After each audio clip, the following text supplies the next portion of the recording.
باندې دوران د شکیل خان راغې 400 باندې دوران د شکیل خان اوس خو با پوره شي یار ارمان د بشیر خان اوس خو با پوره شي یار ارمان د بشیر خان سپین خان د پښتنو شکیل خان د پښتنو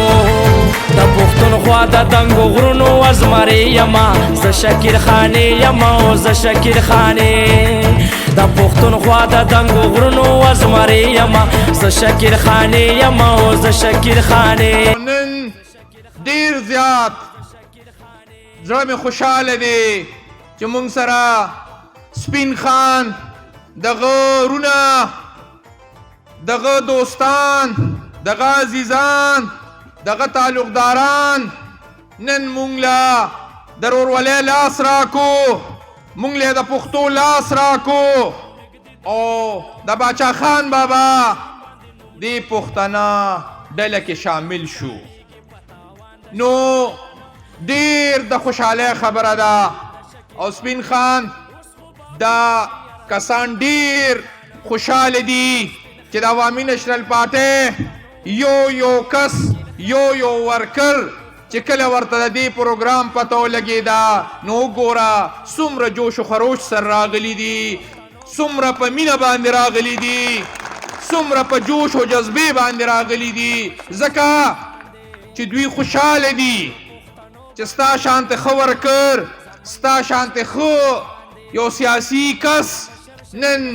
په عوامي نشنل پارټۍ کې شامل شو دام ډاډ ورکوم چې ځان ته کلک پښتون ویم انشاءالله څنګه چې تا مونږ سره د ورورولۍ مظاهره وکړه څنګه دې راله د پښتو لاس راکو انشاءالله هم دغه شانتې پښتو به در سره کوم دغه شانتې ورورولي به در سره کوم او دلته ناست دلته راغلی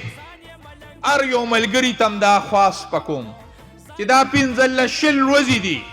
که خیر شپه ورځ به په ځان یو کوو خپل دوستانو پسې خپل تعلقدارو پسې خپل عزیزانو پسې دوی پسې به ګرځو او انشاءالله لاټین له به ترې وټخلو عزتمندو وګورئ چې عوامي نشنل پارټۍ د 2008 نه تېره پورې څومره ترقیاتي کارونه کړو هغه چې پاکستان جوړ شوی و دومره کارونه نو شوي چې څومره په دغه 15 کالو کې شوي او عزتمندو چې د عوامي نشنل پارټۍ کارنامې د دې صوبې او خاص کر د دې ضلع نه وکاږي نو په 400 کې هېڅ نه پاتې کېږي انشاءالله په 9 فروری به د دې سرې جنډې حکومت وي او انشاءالله چې کله د دې سرې جنډې حکومت راشي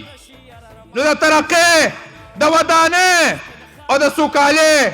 هغه سفر چې کم په 2013 کې ودرېدلو انشاءالله دا به په 9 فروری نه د غینم زیات زور و شور سره او لوی تعداد کې که خیري شروع کیږي موجوده ایم پی ای سابقه ایم پی ای او راتلونکي ایم پی ای انشاءالله بیا ایم پی ای شکیل بشیر خان خپل خبرې شروع کومه په یو شعر باندې او شکیل خان ته وایم چې شکیل خان دې ته غوږ کېږده وایي ګل وې ما ګلزار کړلې منې که نه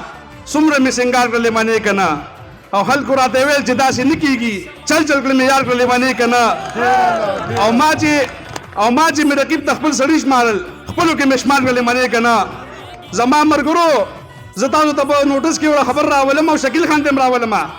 چې د امیر آباد په پول باندې سره جنډه چا نه شوه لګولې الحمدلله په پول مې سره جنډه لګولې ده او دا به ټول عمر انشاءالله لګېدلي دا الحمدلله د پښتو ژبه ده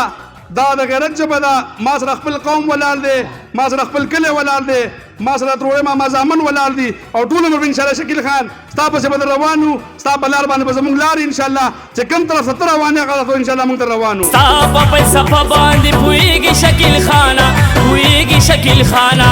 نصیب دې رڼا ته راټولېږي شکیل خانه ټولېږي شکیل خانه زار زار شکیل خانه